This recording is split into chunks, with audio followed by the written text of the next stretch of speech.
Allowance. This is a concept that I have heard for many, many years. Build it and they will come.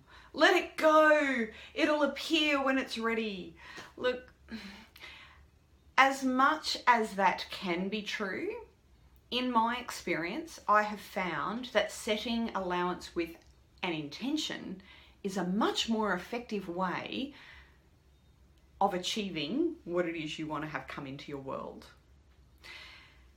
So next time you are sitting there allowing things to happen, set a more succinct intention. If you want more clients, then specifically say that. If you want more money, specifically say that.